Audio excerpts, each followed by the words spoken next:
আমাৰ বঙাইগাঁও নামঘৰৰ 500 বছৰোত্তম যিটো মহাপুৰুষ শংকৰদেৱৰ জন্ম উৎসৱ উপলক্ষে আমি পালন কৰিছোঁ। ইতিমধ্যে আমাৰ কেইবাটাও কাৰ্যসূচী হৈ গৈছে।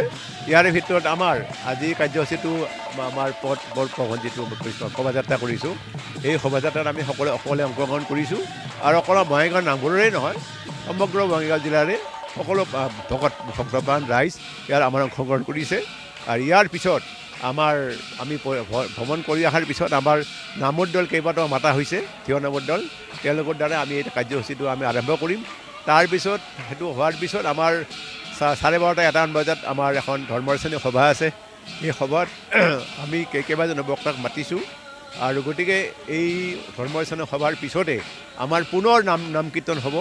নাম কীৰ্তন কৰাৰ পিছত আমাৰ ভাগৱত পাঠ আৰু কীৰ্তন সকলোৱে দুয়োটা সমানেভাৱে আমাৰ যি কাৰ্যসূচী আছে সেইমতে আমাৰখিনি সম্পূৰ্ণ হ'ব আজিৰ ভিতৰত।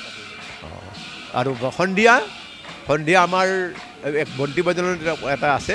এই বন্তি প্ৰজ্বলনে 575 চাকি বন্তি আমি সমগ্ৰভাৱে সকলোৱে মিলি আমি চাকিৰ বন্তি জ্বলাম।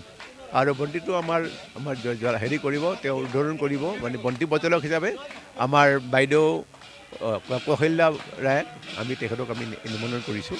তেখেতৰ আমি বন্তি প্ৰজ্বলনটো কৰিম।